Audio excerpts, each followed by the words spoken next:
Good morning everyone. आज हम लोग देखेंगे 29 मई का द हिंदू। तो जो भी छूटा है वो हम लोग कवर करेंगे वन बाय वन। न्यूज़ क्या है? आईआईपी में गिरावट। आईआईपी की ग्रोथ में गिरावट लिखते हैं।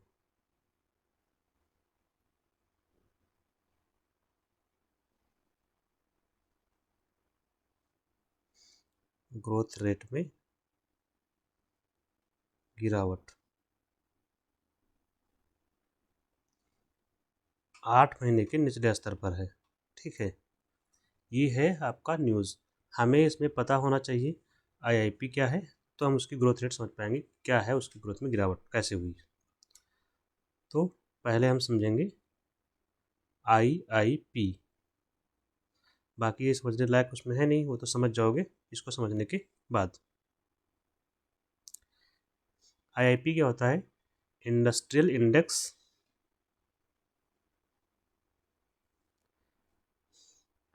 इंडस्ट्रियल इंडेक्स नहीं, इंडेक्स ऑफ इंडस्ट्रियल प्रोडक्शन करिए। Index of industrial production.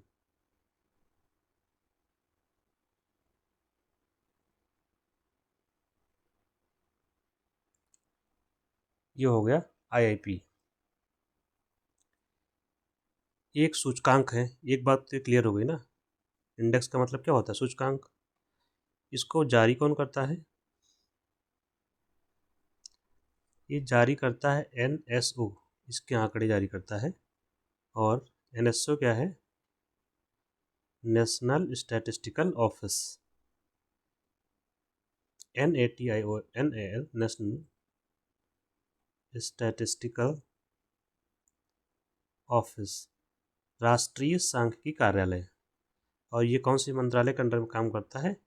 That is MoSPI, Ministry of Statistics and Programme Implementation, सांख्यिकी एवं कार्यक्रम कार्यान्वयन मंत्रालय। ठीक है, नेक्स्ट। जब हम इंडेक्स के कैलकुलेट करते हैं, कोई भी इंडेक्स कैलकुलेट करते हैं, तो हमें एक आधार वर्ष चाहिए होता है कि जहाँ से हम गणना अपनी आरंभ करते हैं। ठीक है, तो आधार वर्ष या बेस ईयर। बेस ईयर क्या है इसका? 2011 और 12। यही बेस ईयर आपका जीडीपी का भी है। ठीक है, और जीडीपी के आंकड़े भी कौन जारी करता है? मोस्पी ही जारी करता है। अब हम समझते हैं आईआईपी के बारे में कि आईआईपी क्या है।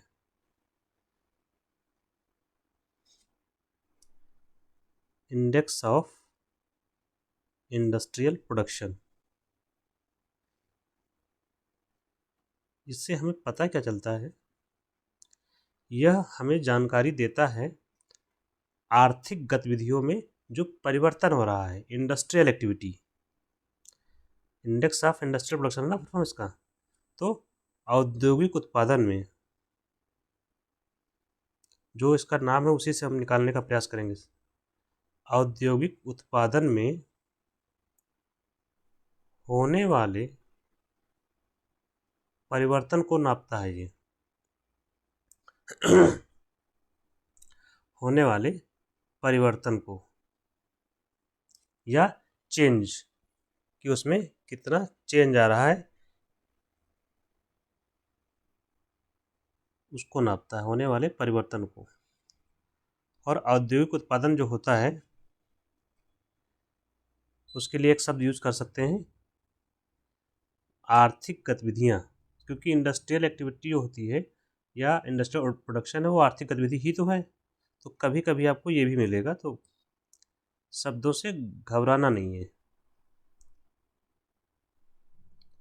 लेकिन इस आर्थिक गतिविधि में केवल इंडस्ट्रियल प्रोडक्शन ही शामिल है। ठीक है, तो आर्थिक गतिविधियों या औद्योगिक उत्पादन में होने वाले परिवर्तन को दर्शाता है। परिवर्तन किस में? परिवर्तन होते हैं दो तरीके से। एक तो होगा कि पिछले साल उत्पादन हुआ था 2000 करोड़ का, अगले साल हुआ 3000 करोड़ का, तो ये हो गया मूल्य। और एक होता है आयतन में, मात्रा में। तो ये मूल्य में परिवर्तन को नहीं नापता है, ये नापता किसको है, मात्रात्मक परिवर्तन को। मतलब कितने क्विंटल पिछले साल हुआ था, अब कितने क्विंटल उत्पादन हुआ। ठीक है, तो इंग्लिश में लिखते हैं वॉल्यूम चेंज।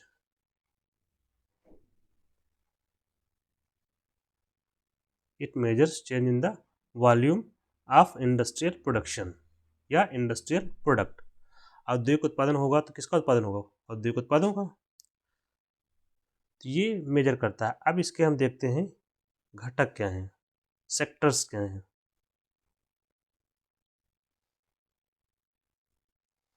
इसके कितने क्षेत्र हैं, सेक्टर्स कितने हैं। जब आप आईआईपी कैलकुलेट करते हैं, औद्योगिक उत्पादन सूचकांक, हिंदी में लिख देता हूँ मैं, औद्योगिक उत्पादन सूचकांक। यहाँ कई चीज़ें आप स्पष्ट करके चलेंगे नाम से, जैसे यहाँ पर भी औद्योगिक उत्पादन सूचकांक लिखा हुआ है, तो औद्योगिक उत्पादन को ही नापता है। इसका मतलब ये हुआ सर्विस सेक्टर इसमें शामिल नहीं है, इसमें प्राइमरी एक्टिविटी शामिल नहीं है, जो प्राथमिक गतिविधियाँ होती हैं। ठीक है, इसके सेक्टर आईआईपी में कितने सेक्टर्स हैं, तो 3 सेक्टर्स इन्होंने इसमें बनाए हुए हैं। कौन कौन से, पहला है मैन्युफैक्चरिंग सेक्टर। इन्होंने 3 सेक्टरों में इसको बांटा हुआ है इंडेक्स को। मैन्युफैक्चरिंग, हिंदी में क्या बोलते हैं इसको, विनिर्माण। दूसरा है माइनिंग, हिंदी में हो जाएगा आपका खनन। और तीसरा है इलेक्ट्रिसिटी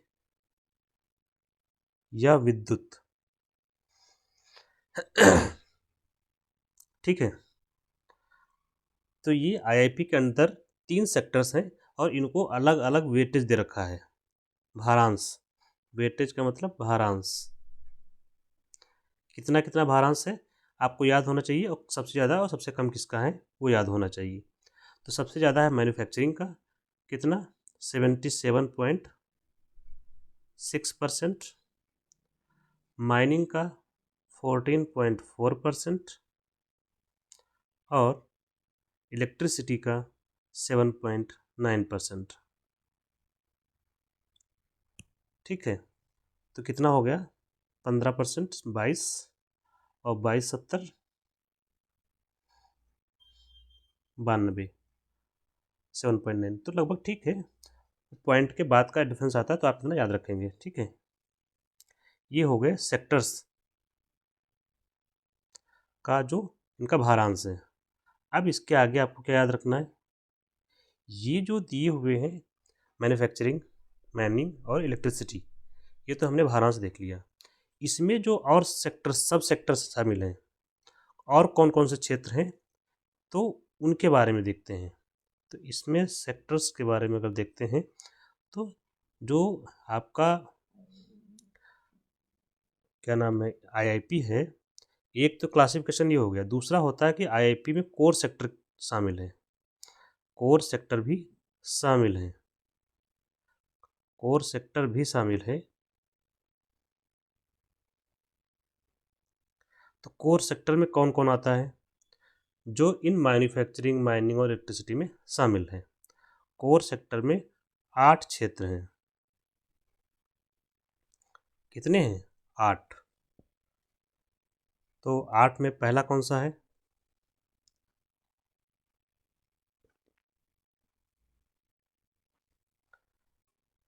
तो इसमें पहला जो है आपको याद करने से जो तरीका है, ऊर्जा क्षेत्र लिख लीजिए इसको। 8 में से अगर याद नहीं हो रहा है तो पहले लिखिए ऊर्जा क्षेत्र। तो ऊर्जा क्षेत्र के नाम याद रखिए, तो 4 और 5 ऊर्जा क्षेत्र से आपको मिल जाएंगे। कौन से, पहला नाम है, ऊर्जा आप किससे बनाते हैं, पहले आता है कच्चा तेल, जिसको हम लोग बोलते हैं पेट्रोलियम। ठीक, इसके बाद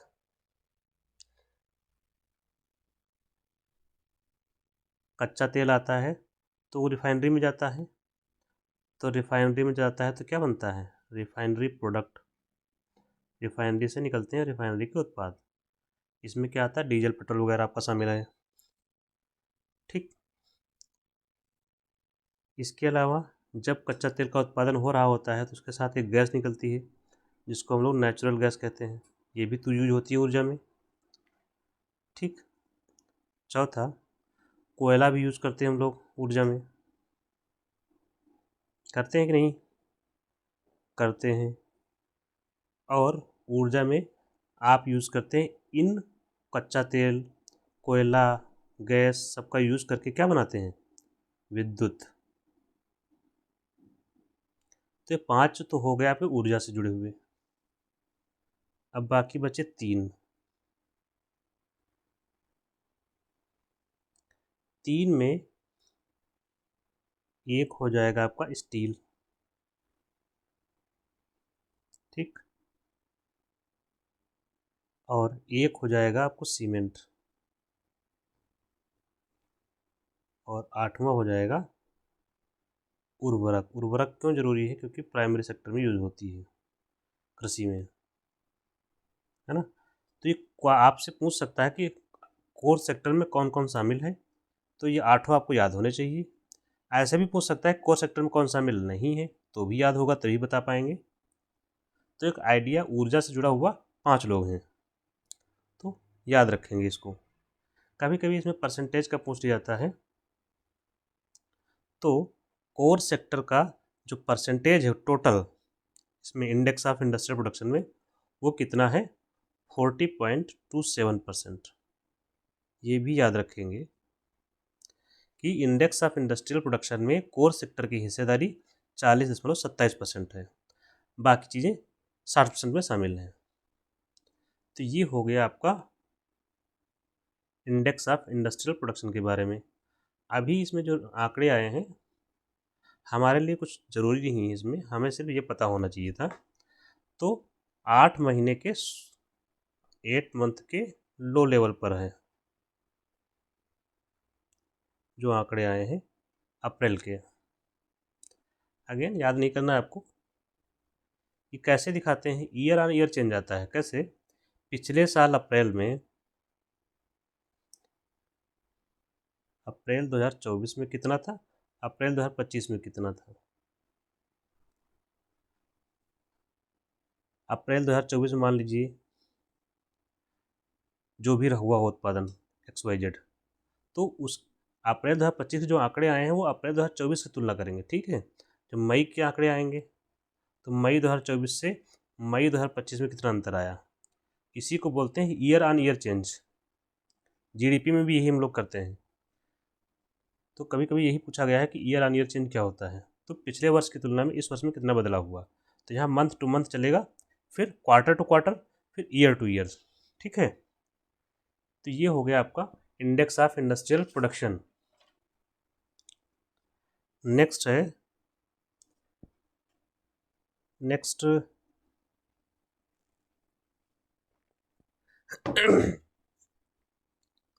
नेक्स्ट एक शब्द आया है इनसाइडर ट्रेडिंग का। हम मान के चलते हैं आपको ये पता है पहले से, क्योंकि कई बार हम क्लास में डिस्कस कर ही चुके हैं। किसके ऊपर आरोप लगा है? CEO हैं इंडस इंड बैंक के।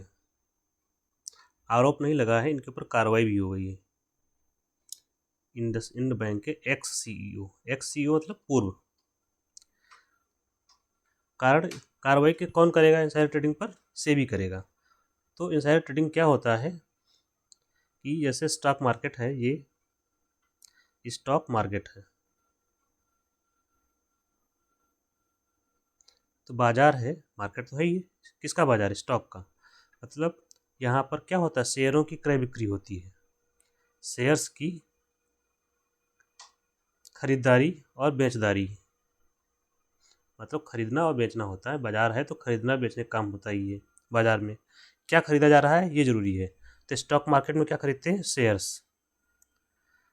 तो खरीदारी होती है, तो यहाँ पर सप्लाई और डिमांड के हिसाब से शेयर के प्राइस फ्लक्चुएट करते हैं डेली, ऊपर भी जाते हैं नीचे भी जाते हैं। और ये निर्भर करता है किस पर?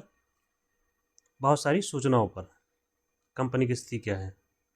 और कुछ गुप्त सूचनाएं अगर आपको मिल जाए किसी कंपनी के बारे में, गुप्त सूचना मतलब जो पब्लिश ना हो, पब्लिक डोमेन पर ना हो, मतलब किसी को नहीं पता, वो आपको पता है केवल। तो आपको पता चल गया कि ये सूचना मिल गई और इस सूचना से शेयर का भाव बढ़ेगा। जब आएगी ये सूचना पब्लिक में तब, तो आप पहले से ही गए, यहाँ से आपने 100 शेयर खरीद लिए। कै रुपए के? 10 रुपए के हिसाब से। ठीक। जब ये सूचना जो आपको पता थी 2 दिन बाद आई, तब क्या हुआ, इसका दाम हो गया 50 रुपये शेयर का। आपके पास 100 शेयर थे। अब 3 दिन के बाद आपको कितना हो गया, 5,000 रुपये मिल गए पूरा। लगाए कितने थे, 1,000 रुपये लगाए थे। 2-3 दिन में सिर्फ आपने 5,000 रुपये लगा ली। ये तो छोटा अमाउंट है, लेकिन जिसके पास जब ये जानकारी होती है इंटरनल, तो करोड़ों रुपए लगाए जाते हैं और इससे करोड़ों लोगों का नुकसान होता है। इसीलिए ये चीज़ें क्या है, प्रतिबंधित कर दी गई हैं। इसी को बोलते हैं इनसाइडर ट्रेडिंग, कि किसी कंपनी के बारे में कुछ गुप्त सूचनाएं आपके पास हैं जो बाकी लोगों के पास नहीं हैं, और जिससे उस कंपनी के शेयर के प्राइसेस में उतार चढ़ाव हो सकता है, उसका प्रयोग करते हुए आप बाज़ार में ट्रेडिंग करते हैं, फिर मुनाफा कमाते हैं। तो इसको क्या कहा जाता है, इनसाइडर ट्रेडिंग। इनसाइडर मतलब कंपनी के अंदर कोई व्यक्ति जो इन्वॉल्व है, और ये प्रतिबंधित है। तो इसको सुपरवाइज कौन करेगा, सेबी करता है। कौन कर देगा, सेबी। सेबी क्यों करेगा, क्योंकि सिक्योरिटी मार्केट का मामला है। इसका फुल फॉर्म क्या होता है, सिक्योरिटी एंड एक्सचेंज ऑफ नहीं होगा, बोर्ड होगा, बोर्ड ऑफ इंडिया। ये रेगुलेट करता है सिक्योरिटी मार्केट को, तो यही कार्रवाई करेगा। तो जो सीईओ हैं भाई साहब, इनके ऊपर कार्रवाई कर दी है। एक्शन क्या लिया गया है, आपको एक्शन याद रखना नहीं है, लेकिन आपको पता होना चाहिए क्या क्या हो सकता है। किसी को बता सकते हैं, कभी आया न्यूज़ में तो लिख भी सकते हैं। इसके ऊपर प्रतिबंध लगा दिया गया कि अब तुम जो है ट्रेडिंग नहीं कर पाओगे, सिक्योरिटी मार्केट में ट्रेडिंग नहीं कर पाएंगे, और जांच शुरू कर दी गई है। ठीक है, चलो फिर आगे बढ़ते हैं, ज़्यादा जानकारी घातक होती है। नेक्स्ट चलते हैं एमएसपी। एमएसपी फॉर खरीफ।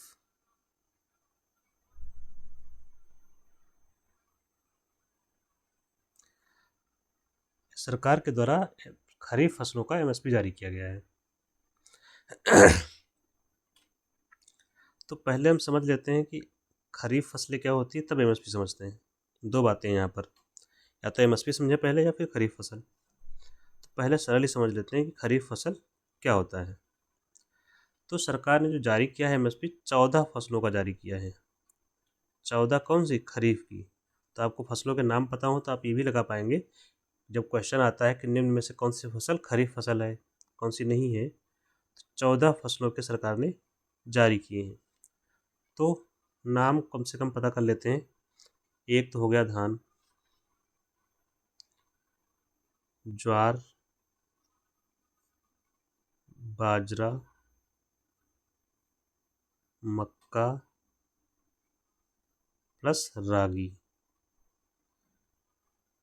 ज्वार, बाजरा, मक्का और रागी ये मोटा अनाज है। इसको क्या कहते हैं, श्री अन्न भी कहते हैं। मोटा अनाज को बोला जा रहा है श्री अन्न, और ये अनाज में शामिल हैं 14 फसलों की। और ये कौन सी फसलें हैं, खरीफ की। तो ये हो गई 5। इसके अलावा तिलहन की कौन सी फसलें हैं, तिलहन है, दलहन है। तिलहन का मतलब होता है जिनसे, ऐसी फसलें जिनसे तेल प्राप्त किया जाता है।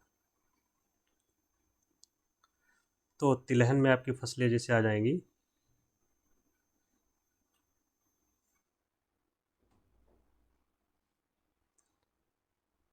आपका जो मूंगफली है वो तिलहन में आता है।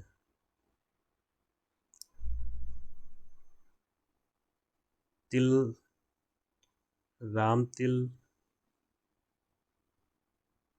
ठीक है। इसके अलावा सूरजमुखी, सनफ्लावर, सूर्यमुखी, सनफ्लावर, सैफ्लावर।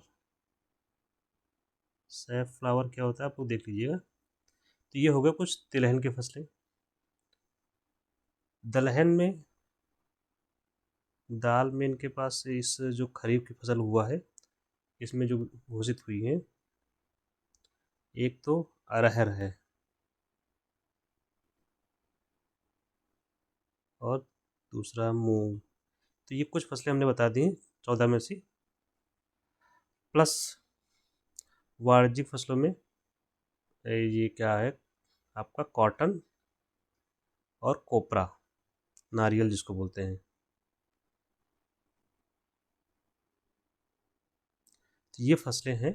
14 हो गई कि नहीं हो गई देख लीजिएगा, जो छोटी होंगी तो आप लोग पढ़ लेंगे। तो ये हो गई 14 फसलें खरीफ की जिनके बारे में घोषित किया गया है एमएसपी। अब आपको बताते हैं खरीफ फसलें क्या होती हैं।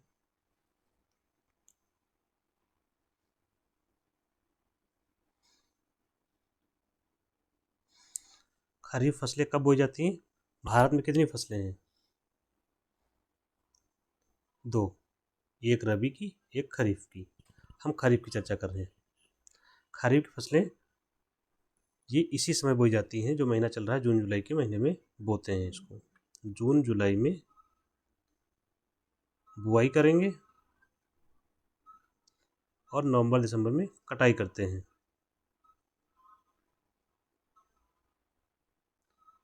तो इसका बेस्ट एग्जाम्पल कौन सा है? आपका धान।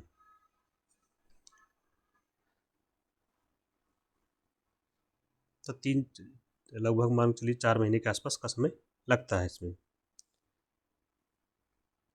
और ये सीजन कौन सा होता है? वर्षा का सीजन होता है। अब हम चलते हैं एमएसपी पर।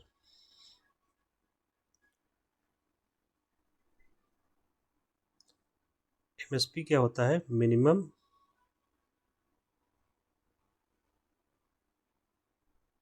सपोर्ट प्राइस, हिंदी में न्यूनतम समर्थन मूल्य।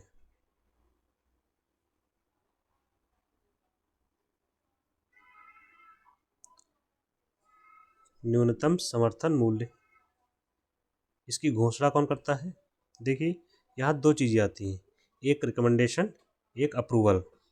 तो एमएसपी की अनुशंसा, रिकमेंडेशन कौन करता है? तो रिकमेंडेशन करता है CACP, commission for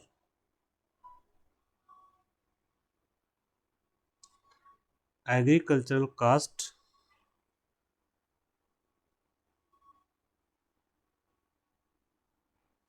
and price, कृषि मूल्य और लागत आयोग, इसके द्वारा अनुशंसा की जाती है एमएसपी की, कि कितना एमएसपी तय हो, कैसे हो।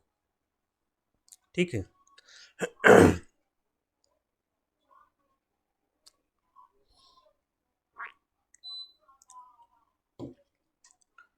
कृषि मूल्य और लागत आयोग, और ये काम करता है कौन से मंत्रालय के अंडर?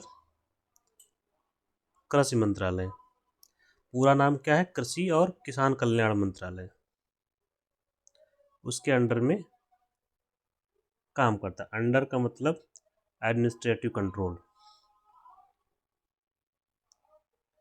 तो ये जो आयोग है यह एमएसपी का गणना करता है। क्या करता है? एमएसपी की गणना करता है।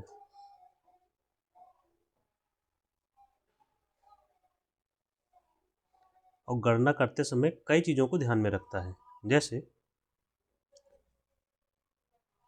जो आपका कृषि उत्पाद है उसकी सप्लाई और डिमांड कितनी है, बाजार में मांग और आपूर्ति क्या है, ये चीज़ देखता है। प्लस बाजार में मूल्य क्या है, बाजार में मूल्य, बाजार में मूल्य कौन कौन से हैं?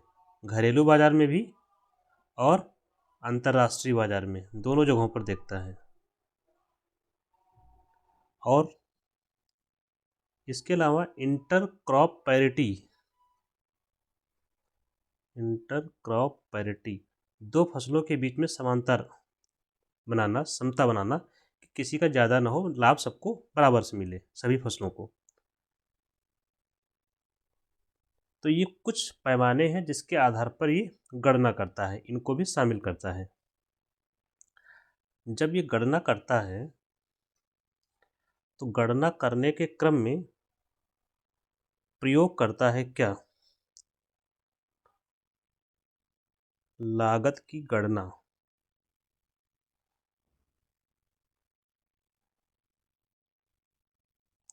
कैसे करता है?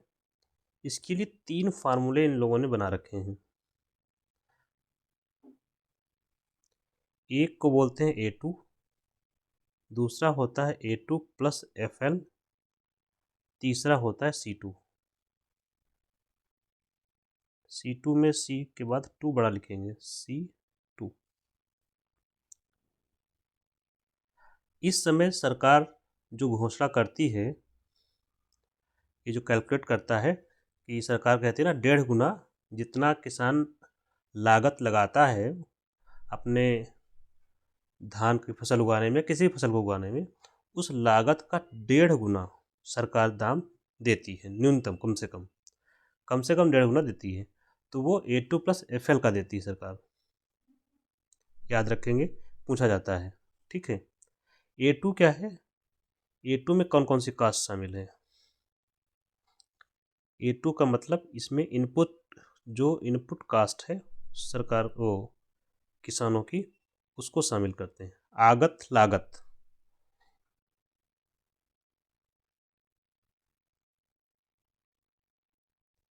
क्या क्या आता है इसमें? जैसे किसान बीज खरीद के लाता है, बीज का जो मूल्य है, किसान उर्वरक खरीदता है, उसका मूल्य इसमें शामिल करती है सरकार। किसान खाद खरीदता है, सिंचाई करता है,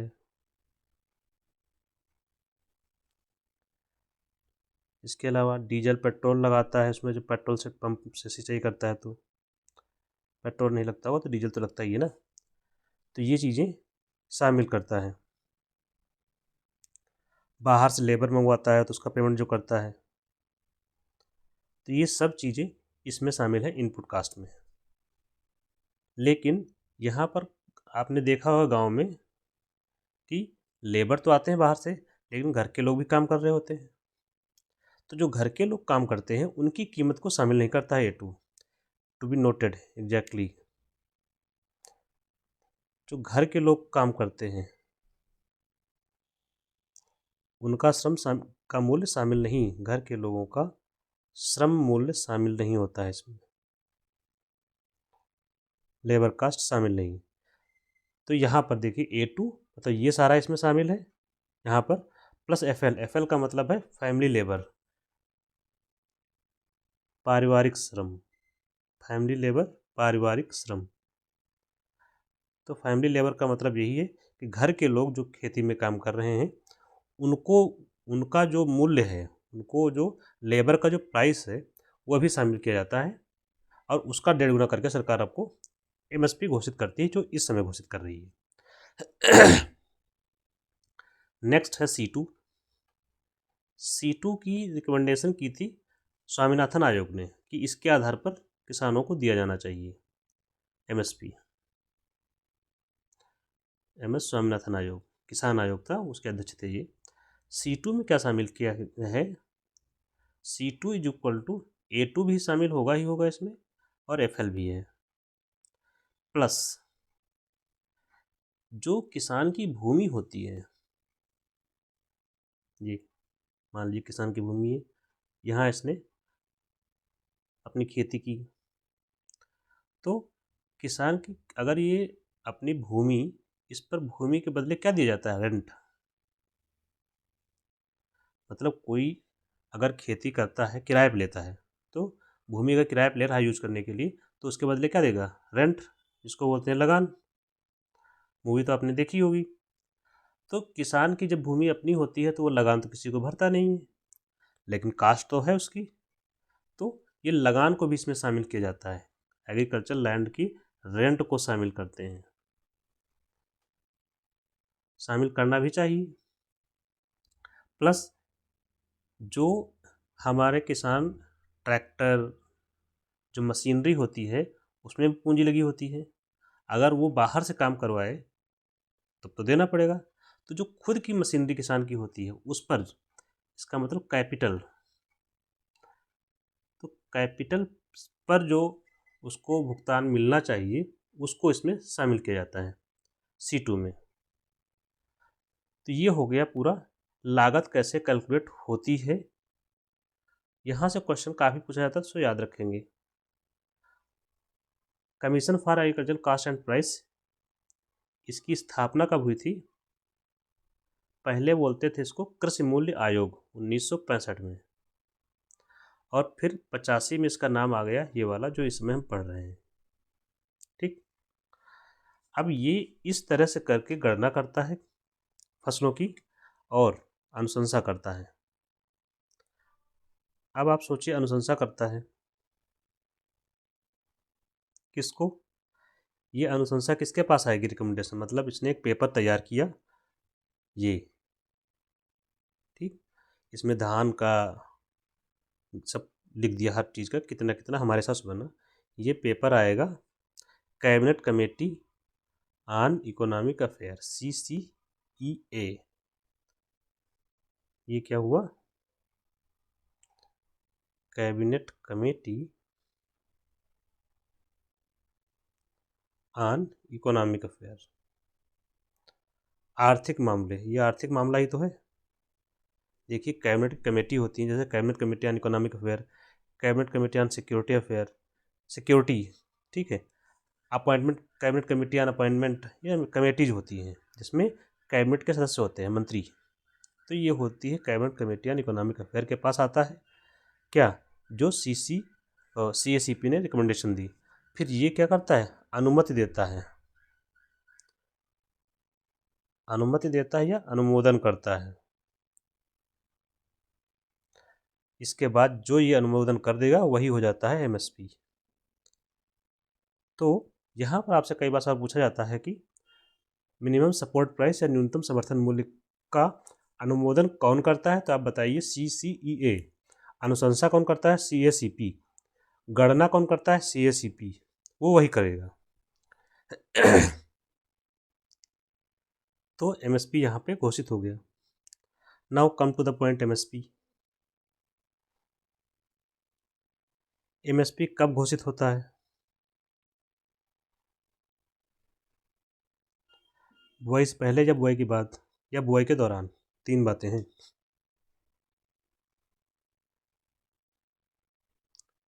कब? बुआई से पहले एक तो हो सकता है,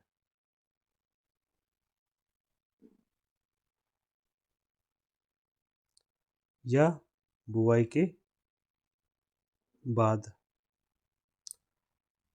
या फसल कटाई के बाद। ये भी तो हो सकता है कि फसल कट जाए उसके बाद घोषित करे सरकार। तो फायदा कहाँ पर है भाई? सही क्या है? बुआई से पहले। इसका फायदा क्या होता है? सरकार जब बुआई से पहले घोषित कर देती है तो किसान निर्णय ले पाते हैं कि किस पे, किसान निर्णय ले पाते हैं कि किसकी बुआई करें जो हमारे लिए लाभकारी हो। किसान ये निर्णय ले पाते हैं कि कितना हमें जो है उत्पादन करना है, किस फसल का उत्पादन करना है। क्यों? क्योंकि जिसमें लाभ ज़्यादा होगा किसान उसका उत्पादन करेगा।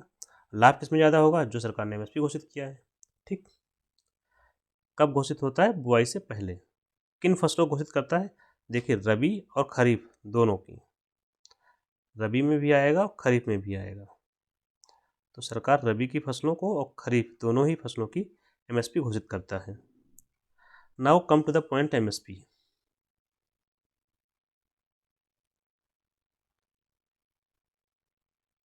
MSP क्या है?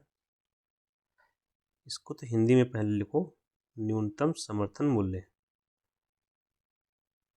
यहाँ आपके लिए समझने लायक क्या है? ये न्यूनतम मूल्य होता है, साफ साफ लिखा हुआ, अधिकतम नहीं होता है, न्यूनतम मूल्य है। यह न्यूनतम मूल्य होता है, यह न्यूनतम मूल्य है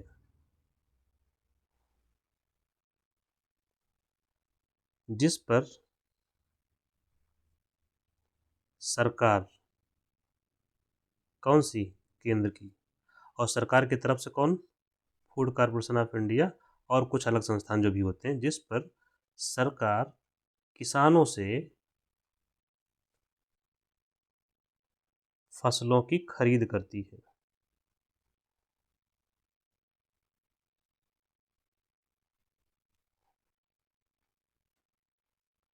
सरकार ने पहले फिक्स कर दिया, इसी मूल्य पर उत्पादन आप करिए, मतलब आपकी बुआई के पहले सरकार ने घोषित कर दिया, आप बुआई करिए, उत्पादन हो गया, उसी मूल्य पर सरकार खरीद लेती है। ठीक। अब इसका फ़ायदा क्या है, चूँकि देखिए सरकार घोषित करती है तो गारंटीड है, क्या है, गारंटीड प्राइस है। गारंटी जानते ही, एकदम मिलना ही मिलना है। एक और बोलते हैं अश्योर्ड प्राइस है, मतलब वही अश्योर्ड का मतलब सुनिश्चित मूल्य, फिक्स, कम होने की कोई गुंजाइश नहीं। गारंटीड प्राइस, गारंटी की हिंदी आप जानते होंगे, गारंटीड प्राइस मूल्य, मतलब सरकार देगी ही देगी, चाहे जितना उत्पादन कर लो सरकार आपका उस मूल्य पर खरीद लेगी। भले ही इस पर खरीदेगी जो भी मूल्य है, भले ही बाजार में प्राइस गिर जाए, भले ही बाजार में फसल का मूल्य गिर जाए।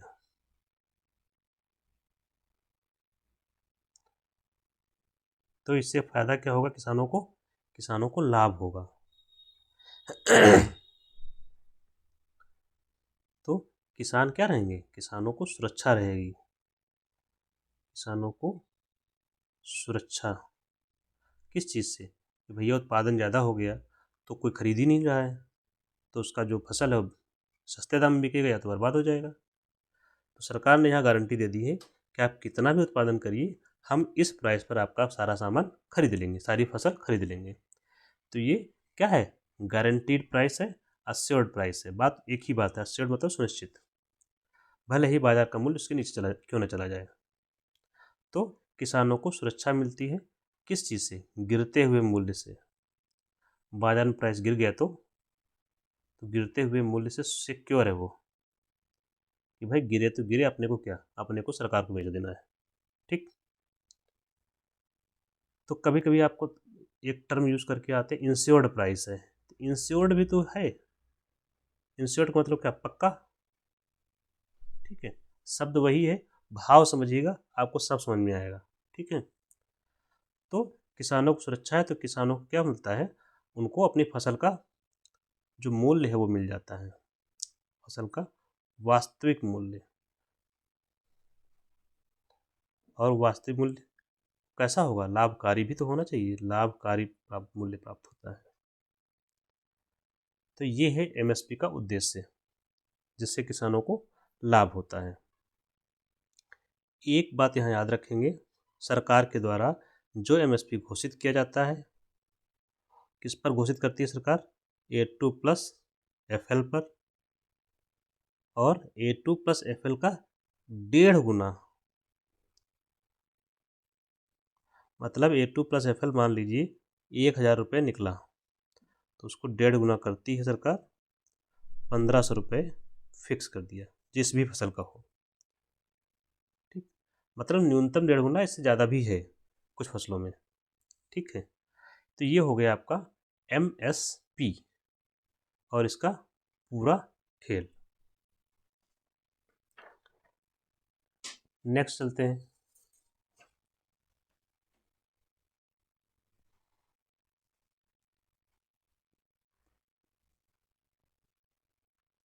नेक्स्ट है डिप्टी स्पीकर का पद चर्चा में है, उसका महत्व क्या है। डिप्टी स्पीकर का महत्व टेक्स्ट एंड कंटेक्स्ट में था, तो इम्पोर्टेंस क्या है हम ये देख लेते हैं, इसके बाद में बाकी चीज़ें देखेंगे। पहले तो आपको डिप्टी स्पीकर पता हो, फिर हम इम्पोर्टेंस समझ पाएंगे इसका। न्यूज़ में क्यों है, क्योंकि ये पद खाली है, लगातार 6 साल हो गए हैं, भरा नहीं गया है। तो शुरू करते हैं हम लोग पॉलिटी का। डिप्टी स्पीकर कहाँ से आता है? संसद के बारे में आप लोग जानते हैं। संविधान में संसद में तीन चीज़ें शामिल हैं संविधान के अनुसार। संविधान के अनुसार, ठीक है।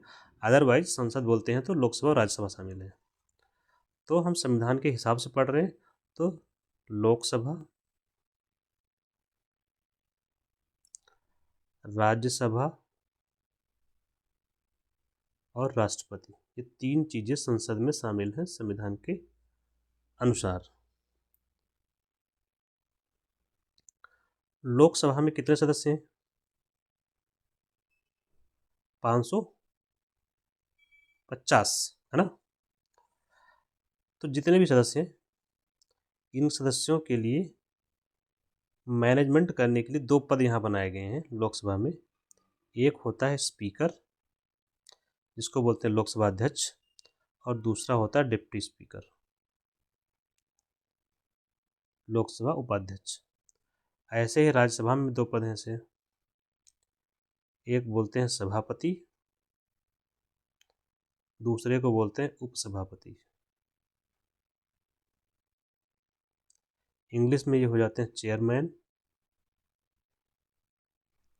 और ये उपसभापति वाइस चेयरमैन। यहाँ स्पीकर, डिप्टी स्पीकर। अब इन लोगों का काम क्या होता है? लोकसभा में जो 500-550 लोग होते हैं, उनकी जो मीटिंग को संचालित करना, जैसे ये लोकसभा है, ये यहाँ पर होती चेयर इनकी, किसकी? स्पीकर महोदय की। और वो स्पीकर महोदय यहीं बड़ी सी चेयर पे बैठे होते हैं। बाकी सारे लोग यहाँ पर सामने बैठे होते हैं, आपने देखा होगा बीच में कॉरिडोर होता है। ये आपका वेल हो गया। तो इन सभी लोगों को, 550 लोगों को मैनेज करना कौन मैनेज करता है? स्पीकर महोदय। मैनेज करने का तात्पर्य है कि प्रोसीडिंग का संचालन कैसे होता है। तो प्रोसीडिंग का संचालन कौन करता है? स्पीकर। और जब स्पीकर नहीं होता तो डिप्टी स्पीकर। अब हम फोकस करते हैं डिप्टी स्पीकर पे।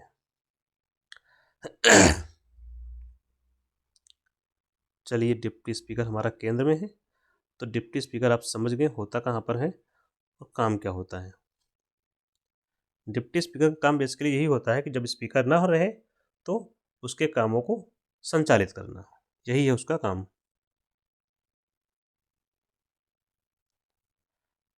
ठीक है।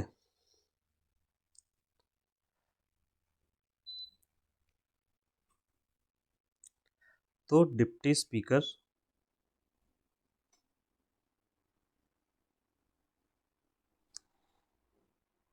स्पीकर के अनुपस्थिति में उसके काम को देखता है, उसके दायित्वों का निर्वहन करता है। ये इसका एक मेन काम है। लेकिन हमारे लिए इसमें न्यूज़ में क्यों है? क्योंकि पिछले 6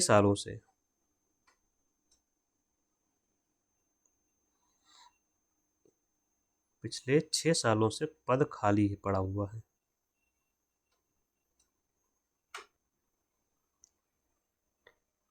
इसलिए ये न्यूज़ में है। तो डिप्टी स्पीकर जो होता है खाली क्यों पड़ा है? क्योंकि डिप्टी स्पीकर के पद का चुनाव नहीं करवाया गया।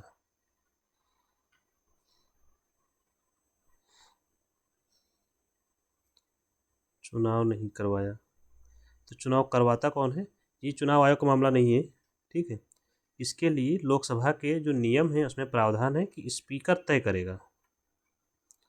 स्पीकर तारीख तय करता है और उस तारीख को, जो भी डेट तय करेगा, और उस डेट को सदन के लोग अपना हाथ उठा के डिप्टी स्पीकर का चुन लेते हैं कि भाई ये डिप्टी स्पीकर बन जाएंगे या बनेंगे। ठीक। तो स्पीकर साहब महोदय ने अभी तक कुछ किया नहीं है। इस समय 18वीं लोकसभा चल रही है, उस पर भी कुछ कार्रवाई हुई नहीं। 17वीं में भी खाली ही था। और होता क्या है कि परंपरागत रूप से डिप्टी स्पीकर का पद दिया जाता है विपक्ष को। किसको दिया जाता है? विपक्ष को। लेकिन सरकार इस बात पर शायद एग्री नहीं कर रही है, इस वजह से इसका चुनाव नहीं करवाया गया और ये पद अभी खाली पड़ा हुआ है। अगर अब देखिए, दो पद होते हैं लोकसभा में, एक होता है स्पीकर, दूसरा होता है डिप्टी स्पीकर। तो दोनों के बीच पावर की शेयरिंग, जो स्पीकर हो गया सत्ता पक्ष का,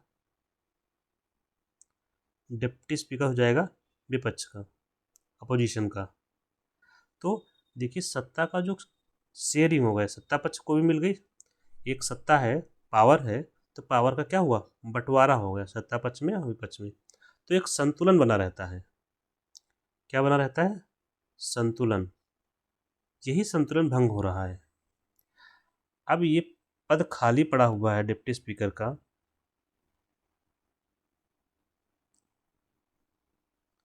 तो इसको लेकर समस्या क्या है? हमारा एक अनुच्छेद है। कौन सा संविधान का अनुच्छेद है? 93। उसमें साफ साफ लिखा हुआ है, डिप्टी स्पीकर के चुनाव से जुड़ा हुआ है यह, डिप्टी स्पीकर और स्पीकर के चुनाव से, जिसमें लिखा हुआ है एज सून एज, जितनी जल्दी हो सके उतनी जल्दी। एज सून एज का मतलब जितनी जल्दी हो सके उतनी जल्दी चुनाव करवा लिया जाए, चुनाव करवाया जाए। किसका? डिप्टी स्पीकर का और स्पीकर का, दोनों का प्रावधान एक ही में है। तो जितनी जल्दी हो सके उतनी जल्दी चुनाव करवा लिया जाए। किसका? डिप्टी स्पीकर का। लेकिन सरकार को भी जल्दी हुई ही नहीं, 6 साल हो चुके हैं। तो क्या एज सुन एज का मतलब इतना जल्दी, मतलब 6 महीने, 6 साल का डिले, ये ठीक नहीं है। एज सुन एज का मतलब ये भी नहीं है कि यह उनकी विवेकाधीन शक्ति है, यह उनकी विवेकाधीन शक्ति नहीं है कि जब मर्जी हो तब करवाएंगे। विवेकाधीन शक्ति नहीं है। एज सुन एज का मतलब ये नहीं हो सकता कि वो जब चाहे तब करवाएं। एक और आर्टिकल है अनुच्छेद 94।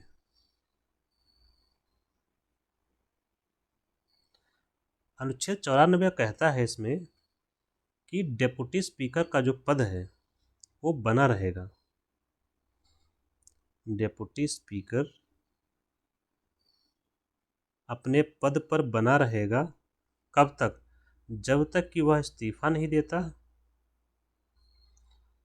जब तक कि इस्तीफा नहीं देता या उसको उसके पद से हटाया नहीं जाता,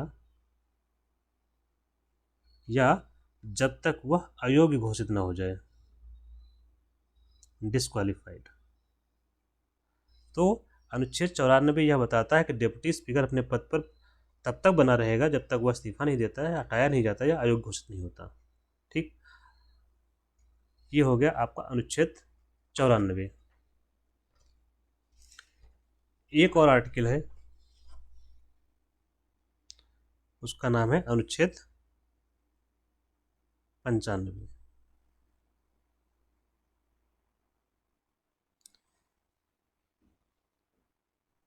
जिसमें लिखा हुआ है क्या?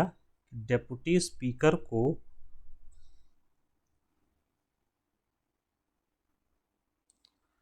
पावर्स क्या है? Power to conduct sittings, power to conduct the duty of speaker. मतलब ये अनुच्छेद 95 में ये लिखा है कि स्पीकर के कर्तव्यों का निर्वहन करने की जो शक्ति है, उसके जो कर्तव्य हैं, ड्यूटीज हैं, अगर वो चेयर खाली हो, स्पीकर का, स्पीकर का पद खाली है, तो उसके जो कर्तव्य है उसका निर्वहन कौन करेगा? डिप्टी स्पीकर करेगा। खाली कब हो सकता है पद? अगर इस्तीफा दे दे, पद खाली हो जाएगा, या उसको उसके पद से हटा दिया जाए, रिमूवल हो जाए। ये भी हो सकता है कि इनकैपेसिटी, अक्षमता वाली स्थिति हो जाए, काम ही ना कर पाए, तो ऐसी चीज़ें हो सकती हैं, या मृत्यु हो जाए तब भी हो सकता है। तो ऐसी स्थितियों में जो स्पीकर के ड्यूटी होंगी वो डेप्यूटी स्पीकर निर्वहन करेगा। तो ये हो गए प्रावधान। अब सोचिए, संविधान में इतने प्रावधान हैं डेप्यूटी स्पीकर को लेकर के। एक तो उसकी चुनाव जल्द से जल्द करवाया जाए, प्लस उसका पद पर बना रहना जरूरी है, प्लस स्पीकर नहीं होगा तो उसके कामों का कौन करेगा? डेप्यूटी स्पीकर करेगा। तो इन सभी प्रावधानों का क्या हो रहा है? उल्लंघन।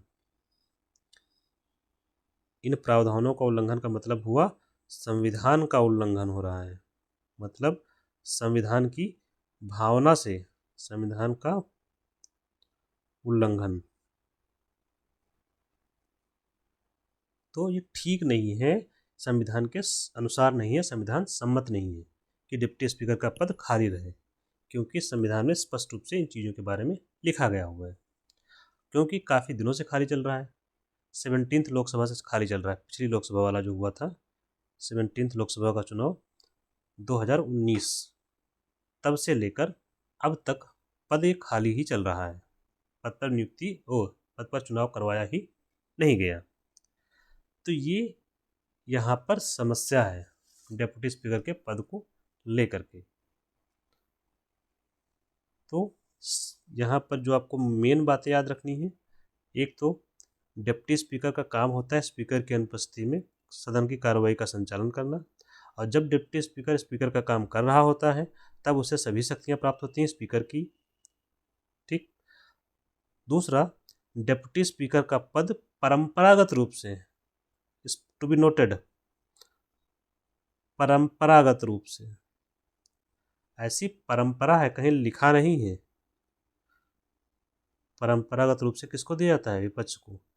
इस बात पर नोट करेंगे कि कहीं लिखा नहीं है, ये परंपरा है विपक्ष को देने की डिप्टी स्पीकर का पद। ठीक है। कल को क्वेश्चन आपसे यही पूछा जाएगा कि संविधान में लिखा है या किसी कानून में लिखा है, नियम में लिखा है, ऐसा कुछ नहीं है, सिर्फ परंपरा है इसका बेसिस।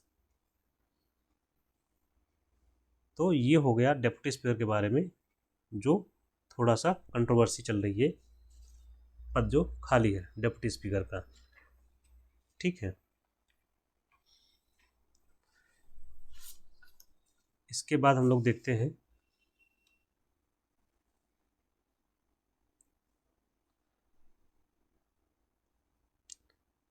सुप्रीम कोर्ट का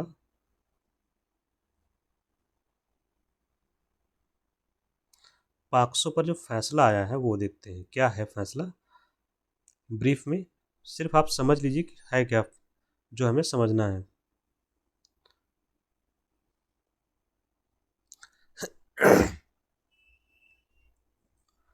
मामला क्या है, पहले हम केस सुन लेते हैं पूरा। वर्बली आप केस सुन लीजिए कि कैसे कैसे घटनाक्रम है, कहाँ का है। केस है पश्चिम बंगाल का।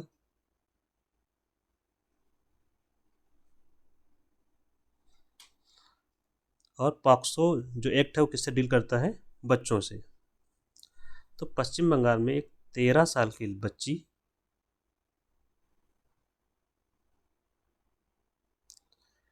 शादी कर लेती है, घर से भाग जाती है, घर से चली जाती है और वो शादी कर लेती है एक 25 साल के लड़के से।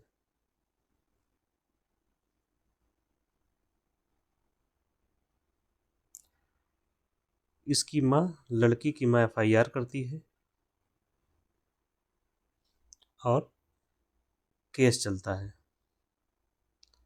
केस में सजा हो जाती है लड़के को 20 साल की सजा।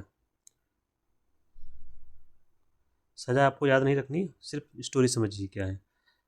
कहाँ ये सजा कहाँ हुई? लोअर कोर्ट में, जिसको बोलते हैं डिस्ट्रिक्ट कोर्ट। हमारे पास 3 स्तर की कोर्ट हैं, डिस्ट्रिक्ट कोर्ट, हाई कोर्ट और सुप्रीम कोर्ट। डिस्ट्रिक्ट कोर्ट 20 साल सजा होती है कई प्रावधानों के तहत, जिसमें पॉक्सो एक्ट के भी प्रावधान है और IPC के भी प्रावधान है, जो आपके लिए भी मतलब नहीं है यहाँ पे। डिस्ट्रिक्ट कोर्ट में सजा हो गई, डिस्ट्रिक्ट कोर्ट से अपील जाती है कहाँ? हाई कोर्ट में। और हाई कोर्ट के जब यहाँ पहुँचे हाई कोर्ट में, तो यहाँ हाई कोर्ट ने भी जो सज़ा थी उसको सेट असाइड कर दिया। कहा कि सज़ा 20 साल ठीक नहीं है और कुछ अनुशंसा कही सरकार को कि पॉक्सो एक्ट में कुछ संशोधन किए जाएं। ठीक, अनुशंसा किसको? सरकार को, कि कानून में संशोधन करें कुछ। 20 साल की सज़ा को निरस्त कर दिया। सेट असाइड का मतलब निरस्त कर दिया। लेकिन इस पूरे घटनाक्रम में चूँकि जब जजमेंट लिखा जाता है तो उसमें रीजनिंग होती है। जैसे जजमेंट एक पन्ने में है, कई पन्नों में होता है, तो उसमें रीजनिंग लिखी होती है कि भाई हम ऐसा क्यों कर रहे हैं। क्योंकि जो कोर्ट है वो नियम से चलती हैं, कानून पे चलती हैं, और पॉक्सो एक्ट में ऐसा कोई प्रावधान नहीं है किसी की सज़ा को माफ़ करने का, जो कि इन्होंने कर दिया, सेट असाइड कर दिया। तो उसकी जो रीजनिंग लिखी थी इन्होंने, वो बायस्ड थी, ठीक नहीं थी। हाई कोर्ट ने जो लिखी थी, इसी रीजनिंग को देखते हुए सुप्रीम कोर्ट ने सो मोटो ले लिया केस। जजमेंट आया इसका, तो सुप्रीम कोर्ट के पास भी न्यूज़ पहुंची। सुप्रीम कोर्ट ने इसी मामले को स्वतः संज्ञान लिया। मामले पर स्वतः संज्ञान, सो मोटो बोलते हैं इंग्लिश में। 2-4 शब्द याद रखेंगे तो आपको याद रहेगा, अच्छा रहेगा। SUOMOTO, सो मोटो। सो मोटो बहुत जगह काम आएगा आपका पॉलिटी में, इसलिए याद रखेंगे। तो सो मोटो लिया, इस मामले का संज्ञान खुद से ले लिया। सो मोटो का मतलब सुप्रीम कोर्ट ने खुद से संज्ञान ले लिया, मतलब उसके पास कोई केस लेके नहीं गया, खुद ही ले लिया। फिर सुप्रीम कोर्ट ने मामले का संज्ञान लिया और जो हाई कोर्ट का जो आदेश था उस पर स्टे लगा दिया। आदेश को रोक दिया।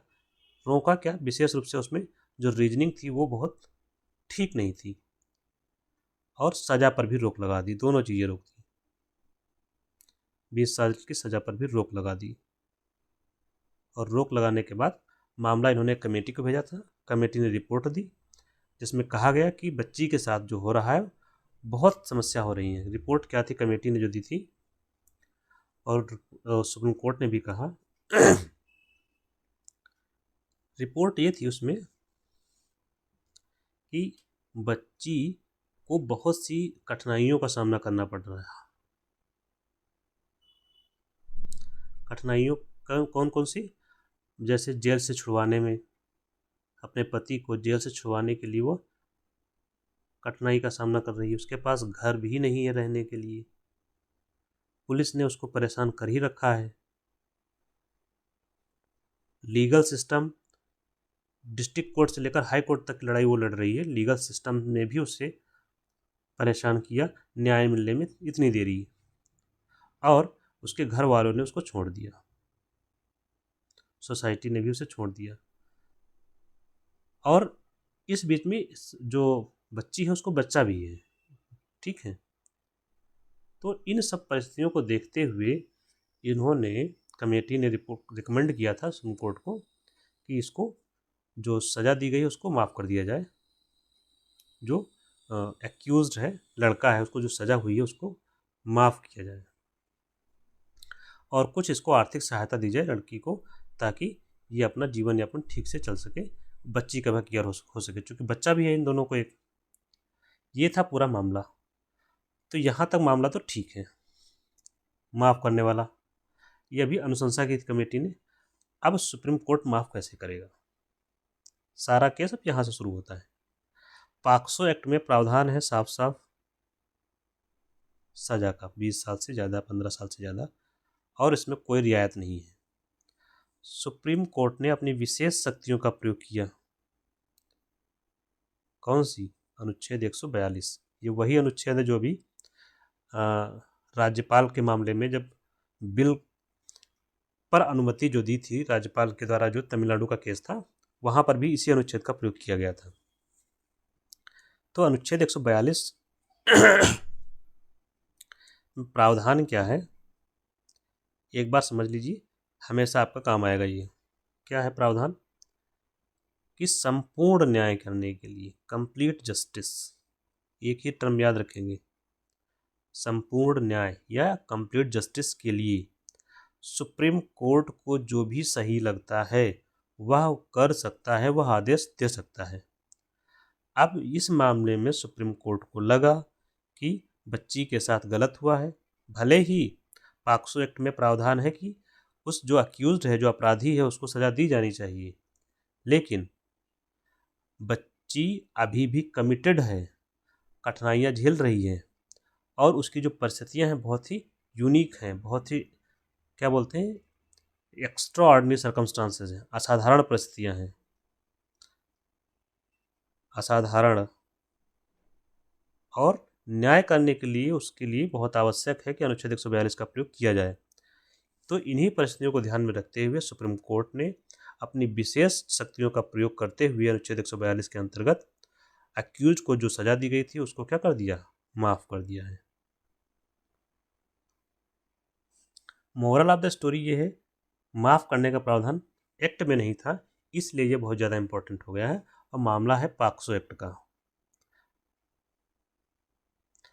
अब हम समझते हैं POCSO act.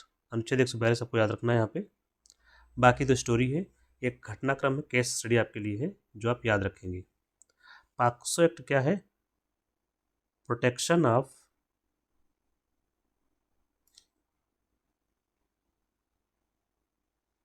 Children from sexual offence act.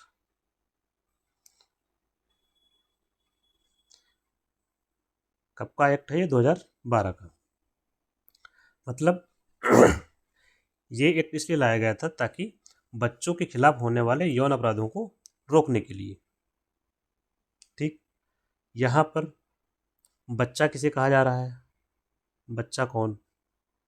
जिसकी उम्र 18 साल से कम है वो बच्चा है।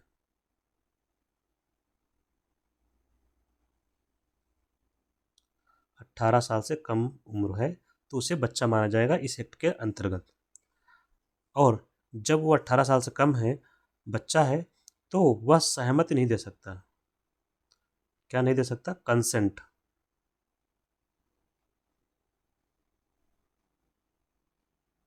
सहमति नहीं दे सकता या सहमति देने की स्थिति में नहीं है। सहमत से तात्पर्य सेक्सुअल कंसेंट की बात है, सेक्स करने के लिए सहमति। तो ऐसी स्थिति में सहमति नहीं दे सकता, ये पॉक्सो एक्ट में लिखा हुआ है। तो यदि कोई व्यक्ति किसी किसी बच्चे के साथ या बच्ची के साथ उसकी सहमति से सेक्स करता है तो भी क्या होगा? अपराधी माना जाएगा। तो यहाँ पर किसी बच्चे की सहमति या असहमति मैटर नहीं करती, हर स्थिति में उसे अपराधी ही माना जाएगा जिसने यौन अपराध किया है। प्लस यहाँ पर एक और चीज़ हम कह रहे हैं, बार बार यहाँ शब्द लिखा गया बच्चा। बच्चा कौन? जिसकी उम्र 18 साल से कम। 18 साल से कम, लेकिन बच्चे में दोनों चीज़ें शामिल हैं, मतलब लड़का हो या लड़की हो, दोनों लोग शामिल हैं। मतलब किसी के साथ भी यौन दुर्व्यवहार होता है तो दोनों को इस केस के तहत सुरक्षा प्राप्त होगी। तो जब बच्चे में ये दोनों शामिल है तो इसको लिए एक शब्द यूज करते हैं कि यह जो कानून है वो जेंडर न्यूट्रल है। क्या बोलते हैं? कहेंगे ये कानून क्या है? जेंडर न्यूट्रल है, मतलब जेंडर के आधार पर निर्णय नहीं होता है। कोई भी हो, लड़का हो लड़की हो, जिसके साथ भी हुआ हो, वो बच्चा ही माना जाएगा और उसके हिसाब से कार्रवाई की जाएगी इस मामले में। प्लस और प्रावधान क्या है इसमें? इसके लिए एक स्पेशल कोर्ट का प्रावधान है, विशेष न्यायालय का प्रावधान किया गया है। पॉक्सो कोर्ट बोलते हैं उसको। स्पेशल कोर्ट का प्रावधान कहाँ पर? ये सब होते हैं डिस्ट्रिक्ट कोर्ट में। कहाँ पर? जिला न्यायालय में, डिस्ट्रिक्ट कोर्ट। और क्या प्रावधान है? जो ट्रायल होगा इसका लोअर कोर्ट में बहुत तेजी से करवाया जाएगा, स्पीडी ट्रायल की व्यवस्था है। ठीक, प्लस इन कैमरा ट्रायल होगा, मतलब बच्चे का जो बच्चा है उसके साथ जो दुर्व्यवहार हुआ है उसकी जो स्टेटमेंट्स हैं वीडियो रिकॉर्ड कर ली जाएंगी, बार बार उससे नहीं पूछा जाएगा कोई चीज़। वीडियो रिकॉर्डिंग होगी। तो इन कैमरा ट्रायल होगा, स्पीडी होगा और कठोर सज़ा का प्रावधान किया गया है इसमें। तो ये है बच्चों को बचाने के लिए इसमें पॉक्सो एक्ट में जो व्यवस्था की गई है ओवरऑल। तो मेजर बातें हमने इसमें समझ ली क्या है क्या नहीं है। इसी के साथ हम लोग ख़त्म करते हैं। Thank you.